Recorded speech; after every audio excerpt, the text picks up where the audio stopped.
afternoon, everyone. Thank you for coming to the session. There was such great choice, right? Africa, diaspora, looking at foundation effectiveness. And here we're going to talk about profit and problems. That's the title that they gave it, which I thought was rather catchy. So I'm your moderator. My name is Micheline Ntiru, and I just think this is the easiest job because I get to ask questions. I hope that I get to curate what should be a really engaging and I think very important set of topics around how to really catalyze, utilize various types of capital for social good. So I'm just the moderator, right? It's a topic that is very near and dear to me, having spent 2 decades in this space on different facets of it, from working with not-for-profits driving social change, to working with investment, development finance institutions, working in CSR. So while I take a step back, I want you to know that I'm also itching to just learn more and hear more from you all. And I think my esteemed panel here in the last couple of days that we've been preparing for this session, I think would share their enthusiasm as well and recognize that you're also the experts in the room. So I'm going to introduce my panel. We have about an hour. So we're going to talk about some things that we think relates to the topic that was given and things that we think are useful for you. But we're going to spend most of the time getting your questions to us. Okay. So when I heard my colleague's name, I thought, wow, Jill Bates. Okay. So I have Jill Bates on my right, and next to her I have Joan Larrera. Now Jill is the CEO of CAF, which some of you might know, the Charities Aid Foundation, and she really brings a wealth of experience on both sort of foundations, CSR, philanthropy, and while her organization operates in the Southern Africa space, she obviously has a wider kind of geographic realm in Africa that she's been working on. And Joan comes to us with a lot of really interesting experience in blended finance instruments, catalytic funding. She's worked for the likes of the US OPIC, Overseas Private Investment Corporation, before that with the IFC, the International Finance Corporation.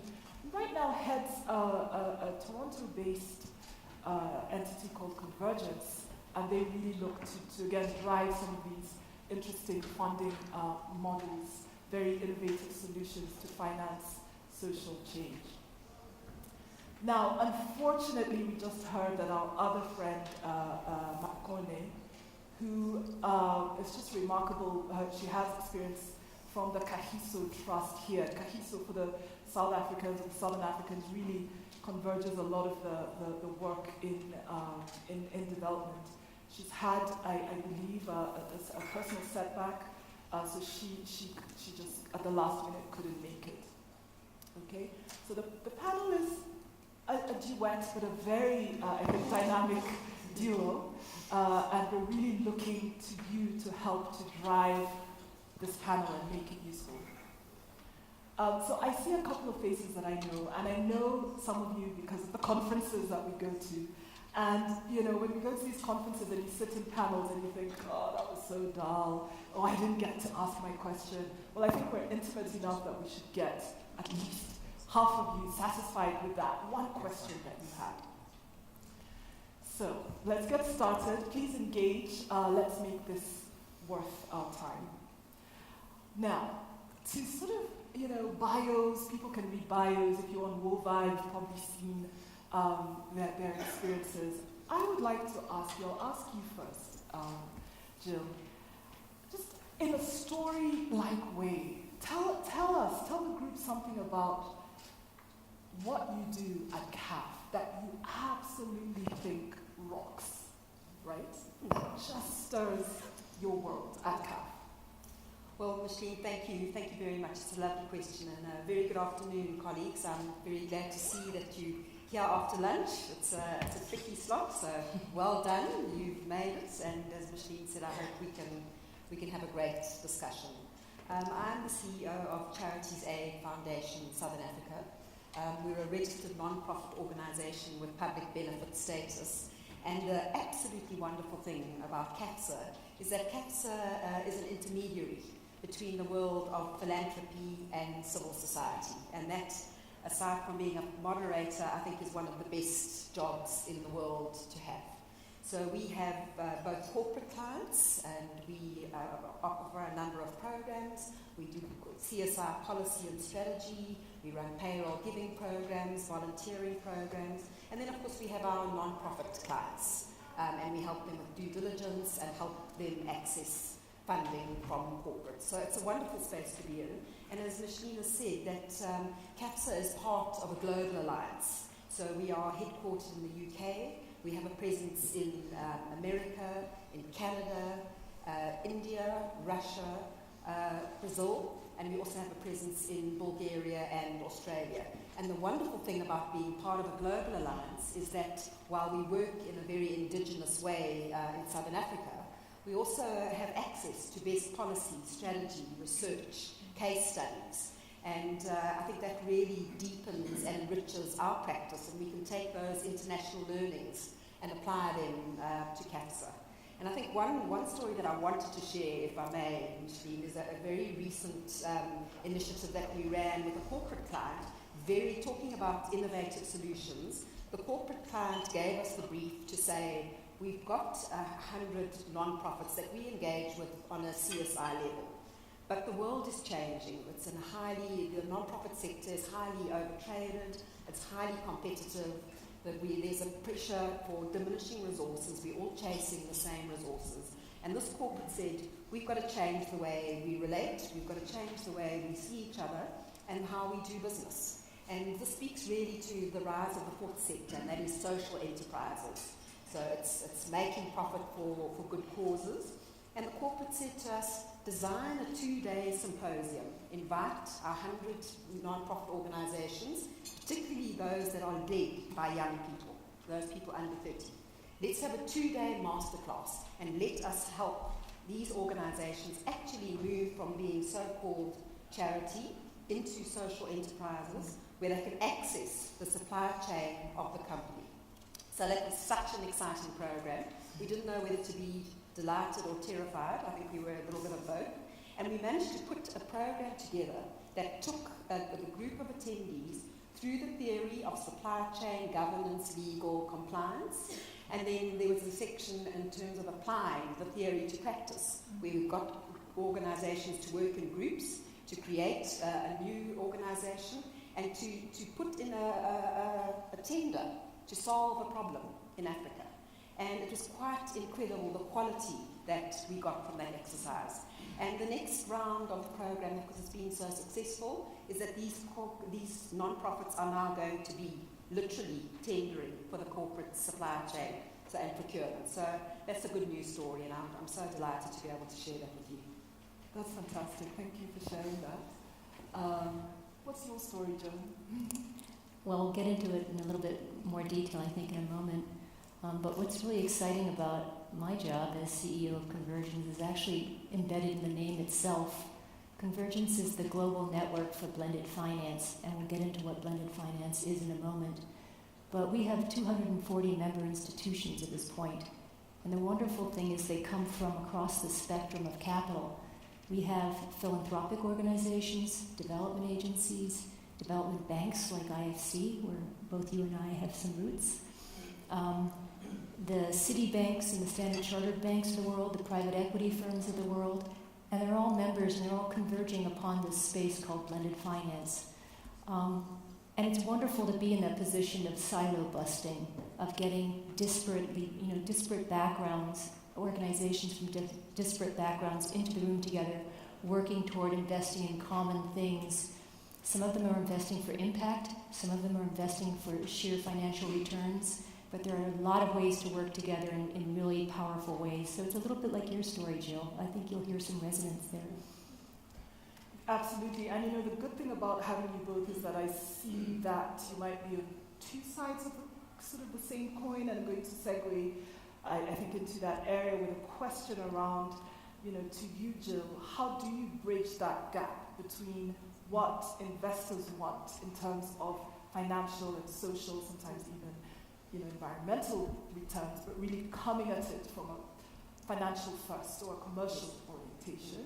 So bridging that gap with them and, say, the enterprises, a lot of times it's the NGOs, who are certainly more socially oriented. How do you bring it together so you can maybe walk over to her office and say, I've got something really good for you? I think it's a lovely question, Micheline, and you know, I think historically commercialism and non-profits have near the twain ever met. And as you say, now they are converging, and quite rightly so. And it makes me think of a project that's been initiated by CAF in the UK. And as I said, we take learnings from abroad and try wherever possible to apply them to South Africa. And this is an initiative that supports social enterprises and NGOs with affordable finance.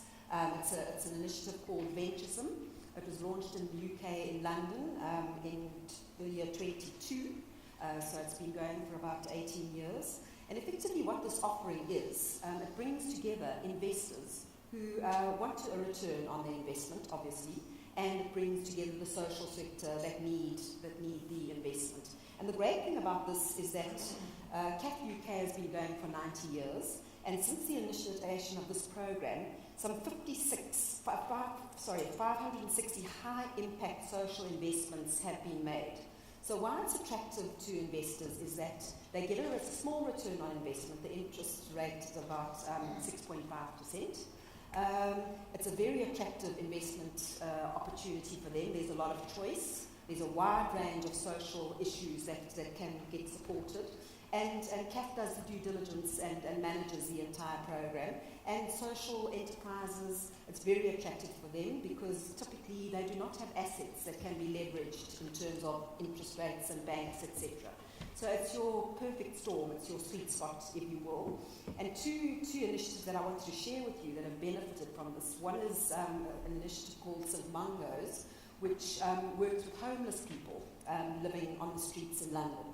And this investment has helped, in the first year, 500 people move from the streets into more stable accommodation and ultimately into employment. So the investor got repaid after the 3-year period, and some homeless people were moved into stable accommodation and a longer continuum. So that was one of the successes. The other one is, would you believe, a coffee roasting business that was started to benefit, again, homeless and unemployed people. And with the investment from Venturesome, a number of small initiatives have gotten off the ground. And to this day, some of the coffee blenders and the coffee beans are sold at Sainsbury's. So it's been quite an incredible transformation. So we are looking to replicate those learnings in South Africa as well. And it sounds like you have a wide range of things that you can sort of bring to the table. Absolutely. I'm wondering, maybe first a general question, what's in your lens when you're looking to make a decision about what to fund? And then I'll get into some specifics of the structuring of your financial instruments.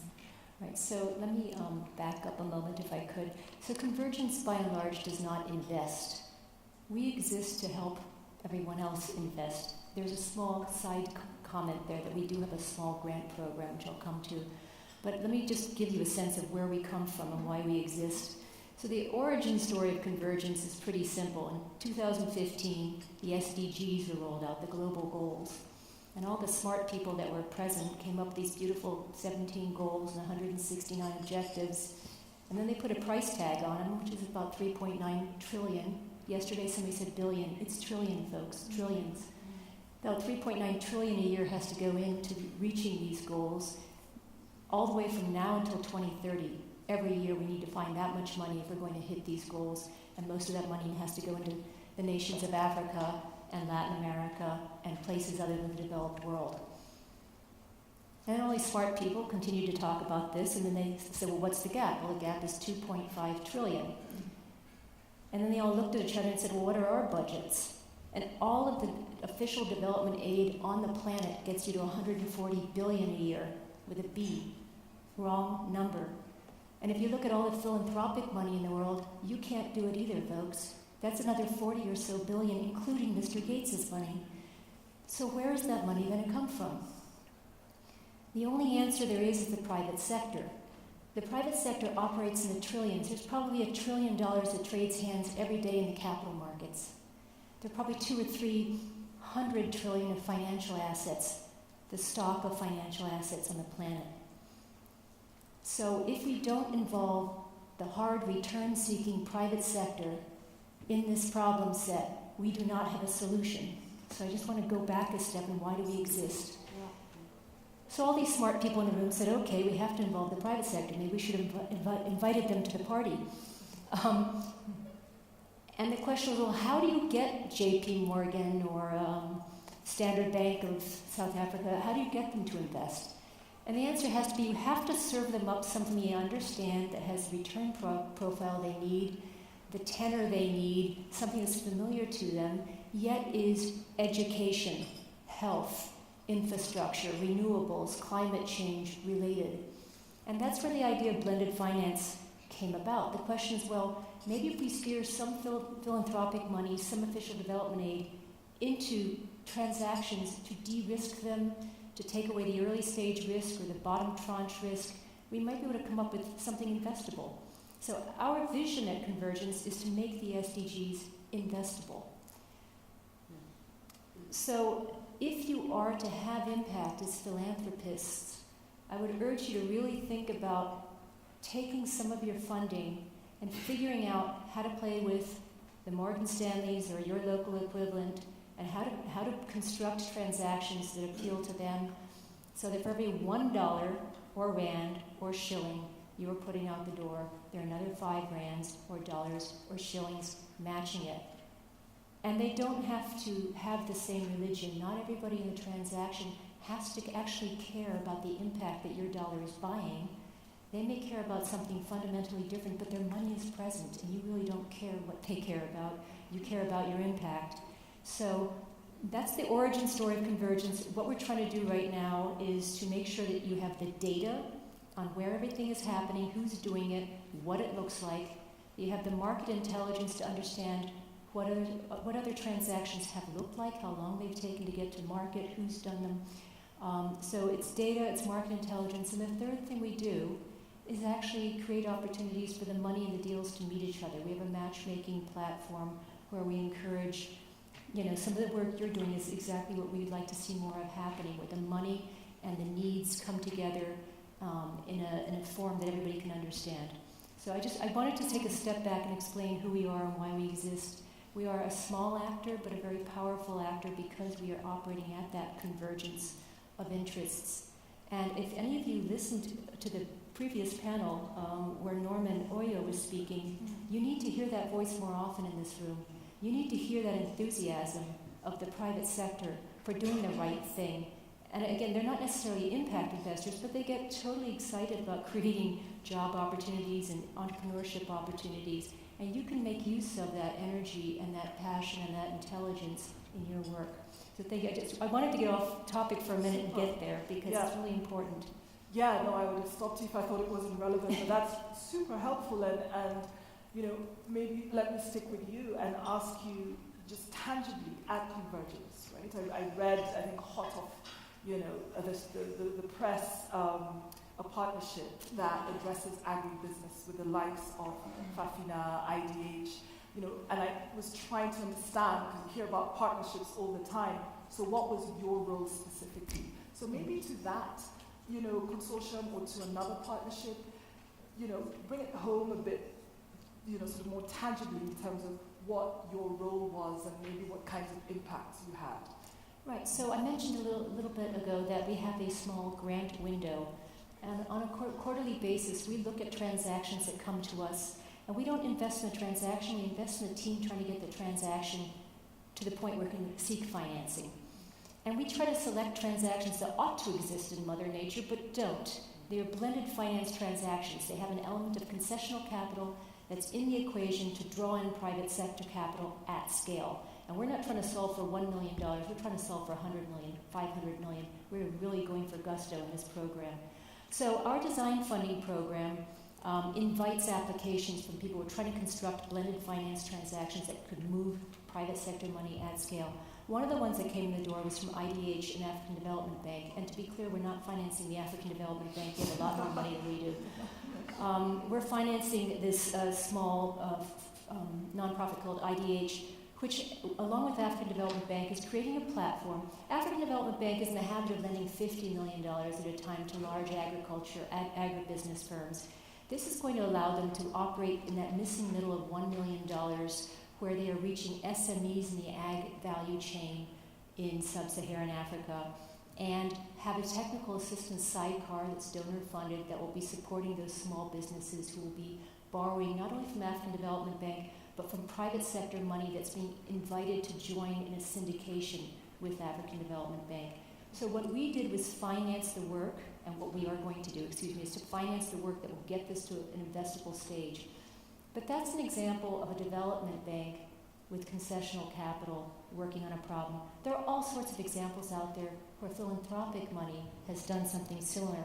There's something, and we were not a part of this, but as part of our data collection exercise, we were aware of 350 of these deals, more or less. One example I can share with you that was more philanthropic was called the Shared Interest Initiative.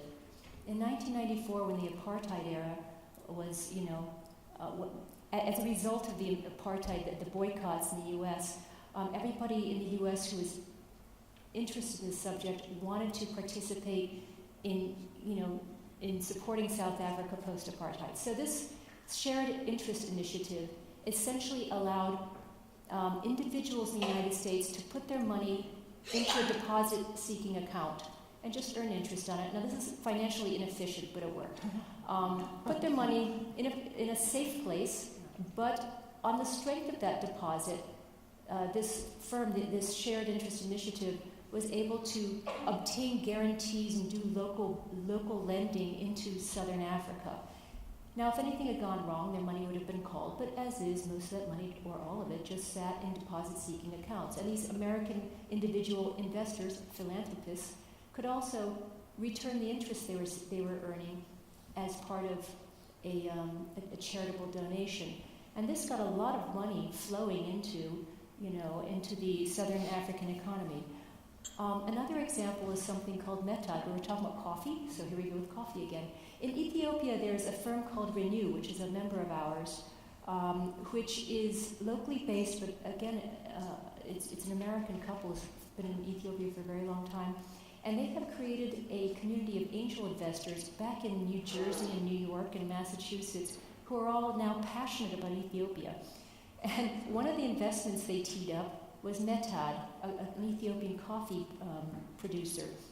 And what they've done is invest in the farmers who supply the coffee to Metad to bring up their quality to an extent we can actually get a premium for this coffee. Now this is a recognized premium coffee. Metad is a commercial company hiring people, doing what normal private sector companies do, but it got its start with philanthropic and angel investing. So there are all sorts of examples out there of where philanthropic money, instead of just going in pure form into something, can go en route through a company, through a commercial endeavor, and magnify its impact. You took me to a direction that I didn't know I was going to go right now, but I'll allow myself to go there. If you read about what's happening in Africa now, right? The traditional donor spaces, buying from, post-independence in many countries, or just around the 60s, into, some of the, I call it the DFIs and the CSR. There was this whole wave in the 90s, 2000s, lots of funding from there. And, foundations, and now increasingly say the VCs, PEs looking at impact. Question to you both.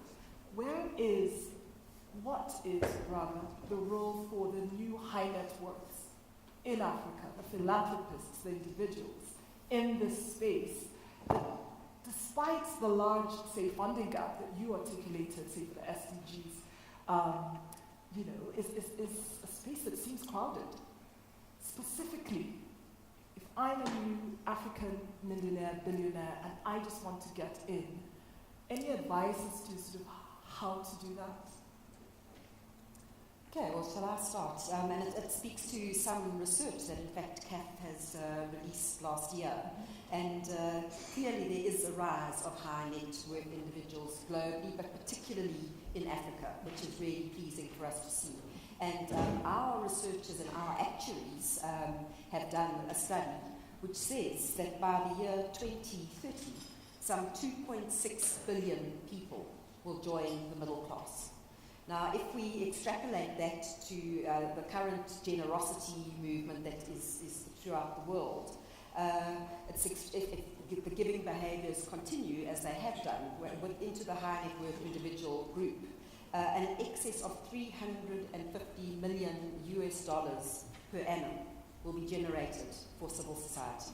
So that really is a game changer. That talks to your numbers, Joan, and it's really the possibilities are absolutely incredible. And if I can just share a little bit about the research, it's called the World Giving Index. Came out late last year, and this is a study, it's a snapshot that measures generosity behaviours throughout the globe. So there are 3 generosity behaviours that it targets specifically. The first one is giving money to a non-profit.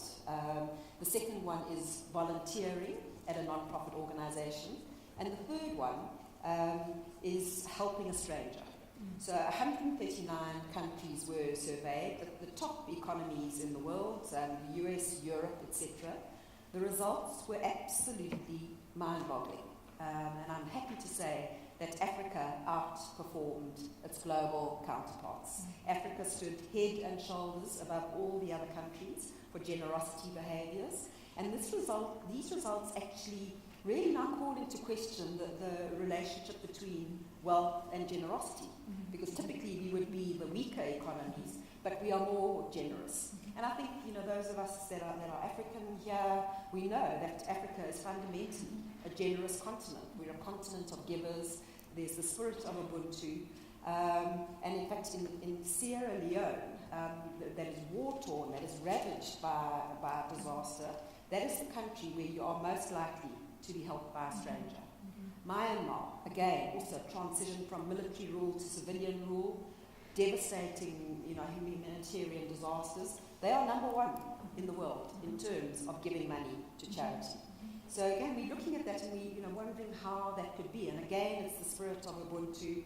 And we also think it's the faith, the Buddhist faith that governs the country is impacting on those results. So I think these results bode very, very well for Africa, and the rise of the middle class also bodes extremely well for philanthropy. Well, thanks for that, and it's so cool to have a job where you can do things like a generosity research. I would love to hear if you have anything else to add, because I still sit here and I think, 20 years, those SDGs are still there. We've still got abysmal health, conditions. We have, we're in the darkness. I tell people if our power, issues are alarming, education, etc. So how, let me focus on the philanthropists, the high net worths. Do you have a way to guide them as to what are the gaps or what are the high impact things that they should be doing? I'm wary of parachuting into Africa as a North American and telling you what to do. I think that's probably a really bad approach. I've been listening really hard for the past day or so, and you all sound like my parents, education, education, education. So that's familiar to me as an immigrant American. I listen to that emphasis on education, and I get it. I do worry, though, that you're going to untangle one knot in the experience of the youth of Africa, which is the big issue. And they're going to run into the next knot in the rope, which is employment. So one thought, it's not a recommendation. I cannot make recommendations in this forum. But one thought is, if you think ahead, and let's say we conquer the education issue, we need to be thinking now about what do you do with the youth that you've now educated. And it strikes me that no government in the world has ever created employment. Maybe temporarily, maybe in a communist society that eventually becomes capitalist like China, but not really. It's the private sector that creates employment. So if you are trying to untangle the next knot in the rope, I would suggest that philanthropists have a role to play in stimulating the growth of SMEs. Lack of access to finance is an enormous issue in every country in the world that's growing rapidly, because you don't have, collateral, thank you. You don't have collateral, you don't have track record, you don't have banks who understand how to assess the credit value, the credit quality of SMEs. So if you think about that problem, you can, as philanthropists, be involved in, say, SME funds and venture capital funds in the first tier, in a first loss position, in a not return-seeking mode.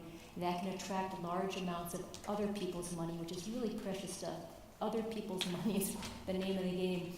If you can attract that, money into a larger aggregated pool, you've done an enormous service to the economy by not operating alone with your philanthropic money, but using it as the lure to go into a large aggregated structure that can pull in lots of commercial money into, say, SME finance, into venture capital, into whatever it is. So I think thinking ahead to job creation that's not manual, but that's knowledge-based and that's correct for your economy is going to be an important part of the equation. And I hope that didn't come off as a recommendation. It's just a thought. No. Ask for some guidance. I mean, you're sitting on top of a lot of... All I know is I've never seen another government in another region ever create the jobs that your kids need. Yeah. So take it from the rest of the world. It's not government's strong suit. Okay, this is where it gets good. It gets better. Hopefully it's been good. Opening to the floor, right? I think that we've got a system going with mics coming around. Please ask the things that have been on your mind. There's one over here.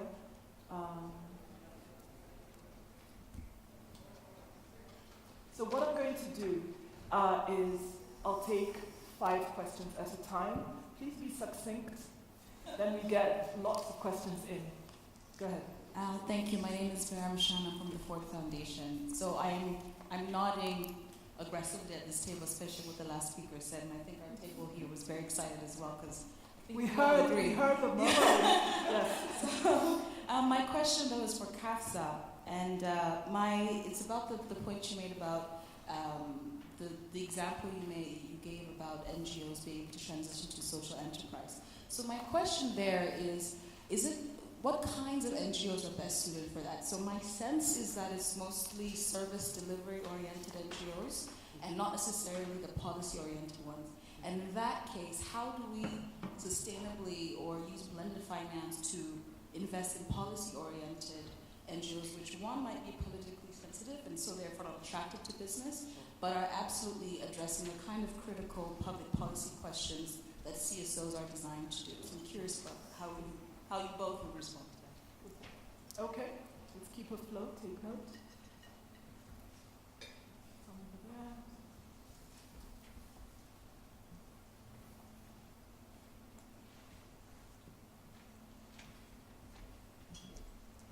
Hi, my name is Frank. So we fundraise both from Africa and the US, and we've struggled big time to fundraise from Africa. And the penny dropped for us a couple of years back when we realized that in Africa you generally fundraise from income. In the US it's mainly from wealth. When they're talking about the big gifts. As poor as Africa is, relatively, how realistic are we about actually getting significant philanthropic giving from Africa if the economic stays where it is? And to that end, as an African philanthropist, so to the question the moderator asked, I don't think you covered fully. If I have $1, how do I make it into 5 as an African philanthropist? And in the process, is one of my responsibilities to create wealth in Africa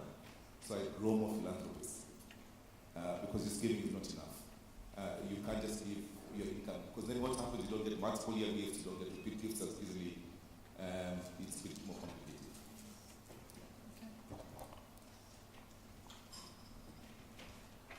Any more questions at this time?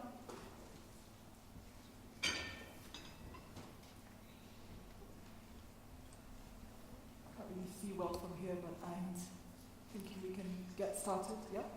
Yeah, okay. All right, so I loved your question, and I think you're absolutely right, and certainly from CAPS's perspective, we have mostly dealt with non-profits and social enterprises that are in the services space. I think that your point is absolutely correct. We do need to be looking at public policy and influencing that. I think it's also very tricky in terms of certainly in terms of the closing of civic spaces. And as you say, these kind of issues are, of a concern to government and business, etc. So I don't really have the answer, but I think that is where we definitely need to be heading, and we need to negotiate these perilous waters, because that's where we need to go. Any distinction, between sort of the policy types of NGOs, which I think, if I understood your question, the ones that are oriented to policy versus the ones that sort of implement? Yes. Yes, it's an underfunded sector, there's no question of a doubt. So I wish I had the answer. Okay. Let's touch on, I believe it was Frank's point about going back to I don't know what you understood. I got the quintupling the sort of investment, but there was a pre-thought there as well, about in Africa, how it's different in terms of the investment. Right, so first of all, the data we've collected on blended finance, we've probably just scratched the surface of what's out there, but we've aggregated data on about $100 billion worth of blended finance transactions. And it's not all that simple to unravel what the leverage is. That is the number of non-philanthropic dollars leveraged with each philanthropic dollar. But our overall estimate is probably, somewhere around 3 to 5 times. And you ought to be able to reach for something more like 8 times. So again, what I'm suggesting is if you place your money with unlike money with different objective, you very well might leverage up the power of your $1 or your 1 rand by having, totally commercial money join you at a rate of, say, 5 to 1. Just to give it one example, our grant program, which is compared to the size of the blended finance issue, very small, we've so far put out the door $5 million, and this is toward very, very early stage structures or ideas that could be structures. And we've already had financial closes following us of over $200 million. That's $5 million getting financial closes. This is not promises, with actual signed legal documents of over $200 million. That's the power of early stage intervention in something that looks like a good idea, coupled with financial knowledge. So everybody on my team comes from a transaction background, and we've got a nose for this is a ludicrous idea, or this is probably a good idea but high risk, and we go for that good idea, high risk, high leverage.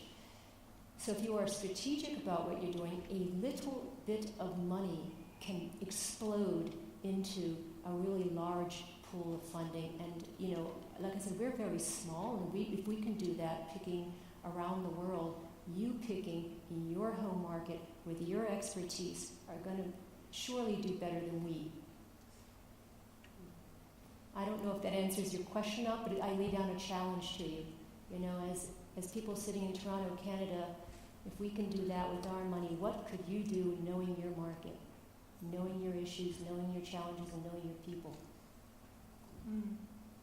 And I'll just add, some golden nuggets from a meeting I had earlier this morning. The 2 pockets of funds that are sitting, quite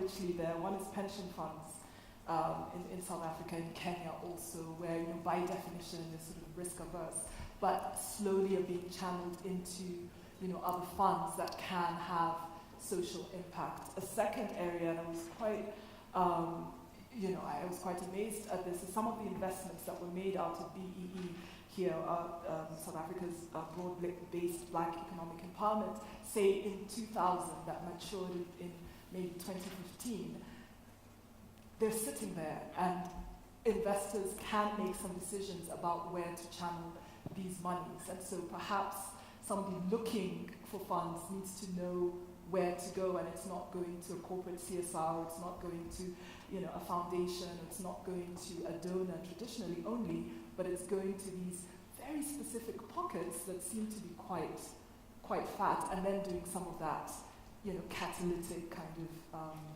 merging of funds. Okay. I see pensive faces, I see hands. Wonderful. Please. Mike's. Yeah. My name is Max. I quite like the question from a colleague from the Ford Foundation there, and I wanted to add a little bit to it. I think the work that you're doing is fabulous, by the way, and I think you should continue investing in helping those institutions that are currently working in the public good space. But since we're talking about scanning into the future here, we must recognize that the way we decide value as a society is also changing rapidly. So those institutions that are currently working in the space that they're funding, our estimation is that in 5 to 10 years' time, that is going to change. They're going to enter into the formal market transaction. If you look at what's happening in the UK with the reform of the Common Agricultural Policy, our economies at the moment don't account for natural capital very well. So this is the stuff that you guys are funding. But my suspicion is post-Brexit, what will happen is if Michael Gove is successful, some of the services that are currently public goods will start to be transacted more formally, and they'll start attracting the kinds of funding that we're talking about. So the services that are offered by these, will start coming into, selling and people will find it more attractive. We've not been able to do it so far because it's been a huge methodological challenge, but I think we've overcome that. At the G20 meeting in Buenos Aires this year. Maybe just veer it to a question, yeah? Yeah. Mm-hmm. So, this was just to say, I think that you should continue funding what you're funding, and I would urge you guys who are working in the blended finance space to look into where are our economies going in terms of the kinds of capitals that our economies will be required to account for, given that we are running out of certain things at the moment. And that includes natural capital, social capital that you're talking about, and other forms of capital that GDP accounts for at the moment. Actually, blended finance, a lot of deals in blended finance, let me give you some stats. So first of all, 40% of all the blended finance activity we've ever tracked is in this continent. This is not new here. It happens here. It just has never had a label. So please do not understand this as a new thing for you. You're doing it. A lot of it's donor agencies plus private capital markets. So you can own it a little better, but it is happening here. Secondly, the major areas where blended finance is happening, renewables is a major area. Ag is a major area. This is another big, speaking of natural capital, it's what made me think of it. Agribusiness, is a huge part of the economy. It is probably 80% female. It's a major area, and it's a space where blended finance is used as a tool very often. Natural capital, that is climate change, climate adaptation, climate mitigation, is also a place where you see a lot of blended finance, because it's really hard to create a revenue line out of saving Mother Earth. But if you can capture externalities, if you can find out who wants to pay for a solution and create a financial structure where they get to buy down that impact or prevent that impact, you suddenly have something investable. Thanks. Yeah, definitely. I think let's get a nice chunk of questions going. Sorry. Thanks for that clarification, though. I saw hands here in the middle. Yeah. Mine isn't entirely a question. My name's Colleen. I've worked for many years in the philanthropy infrastructure area, mostly in South Africa, but in other parts of the world as well. I wanted to come in on the point of the funding for for advocacy, for policy work, for social justice work raised by the Ford Foundation. I was very comforted this morning when some of the people in the Women's Empowerment panel were talking about corporate support, because in South Africa that just doesn't happen. It's been an ongoing point of advocacy from the civil society sector into the corporate sector. The corporate sector actually needs the civil society organizations that defend democracy and a whole lot of associated freedoms. And I think that there has to be some very innovative investment work done around how to bring corporate funding in, because particularly in South Africa, all that work is funded by international organizations. Thanks. Much as it was comment-like, it had question slants, so if the panel feels that they can answer that, that would be great too. Any more? Yeah, Mike, coming to you. Yeah. Hi, my name is Wally from DNDI. My question is to everyone on the panel. What are the biggest risky areas when you consider, this corporate financing mechanisms as you described, and what sort of, how should organizations prepare to be able to sort of internally de-risk themselves to be able to be eligible for financing?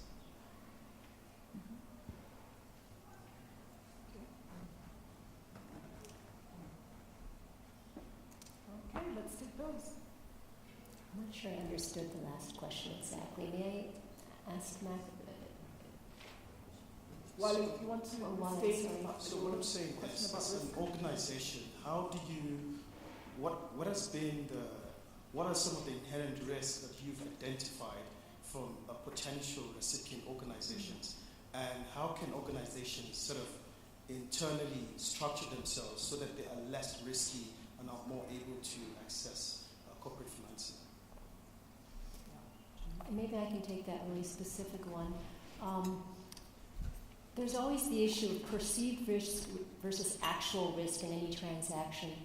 And especially foreign investors look at something and they see all sorts of risks that actually aren't real. And if somebody who knows what they're doing goes in first and proves that a risk actually was overestimated, they're doing a great service. One of the things we see in my world of blended finance is that the value that you get when you have disparate parties in the same transaction is actually more than the flavor of money they're bringing into the transaction.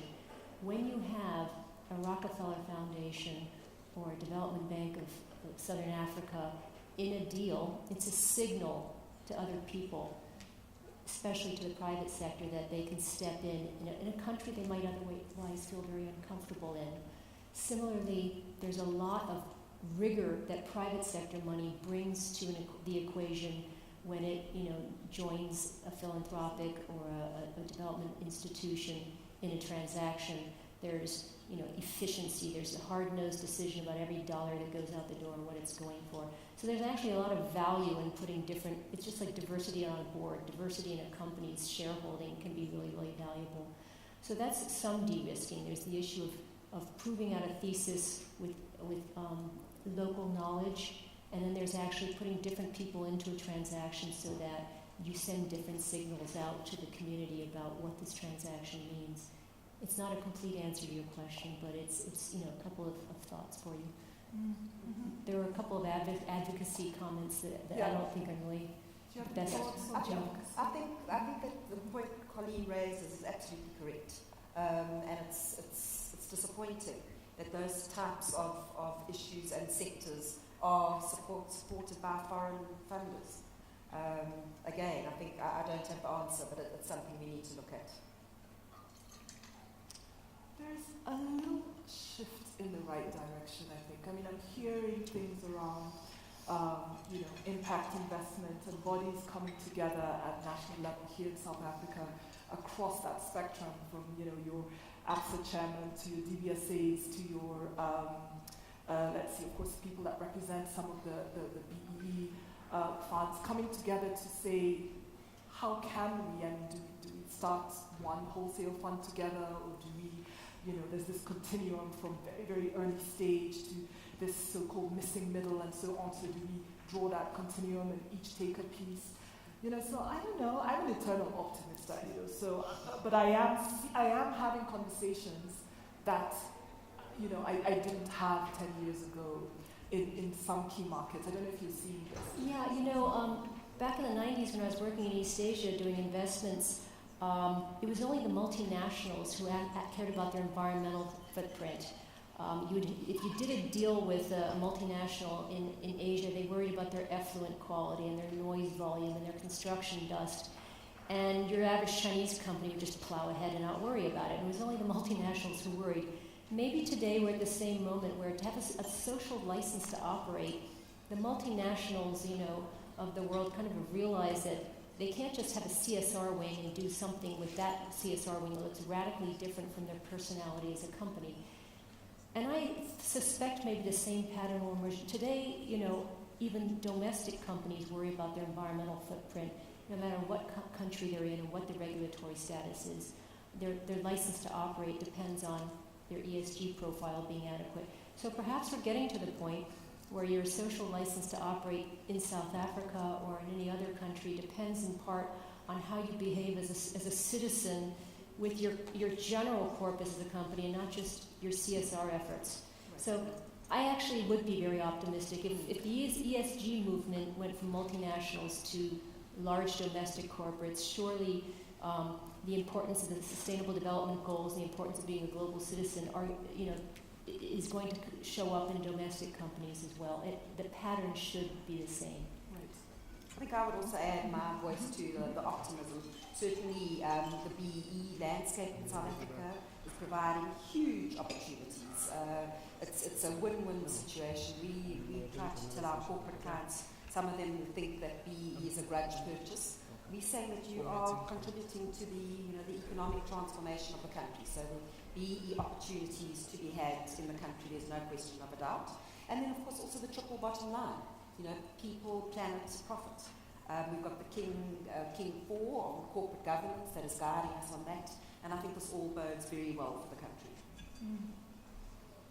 Okay, I see newcomers, and I'm wondering if I think it's nearly time. I'll just do a quick scan and see if there's one more question.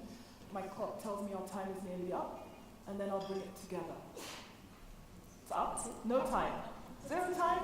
Okay, no time. Bringing it together. Well, thank you so much. I mean, the panel, to you all, I hope it was useful for most of you, if not all of you. The range of catalytic funding instruments that are available, the innate behaviors that we have as Africans in terms of generosity, the bridging that educational, sometimes cultural gap between the investors and people seeking social change, and just finding sort of the piece that makes sense to the specific entity, be it a policymaker or other. I mean, I think that those are some of the issues that have been raised. Thank you so much for your wide participation, and again to Jill and to Joan. Thank you to you. Thank you so much. Thank you. Thank you all.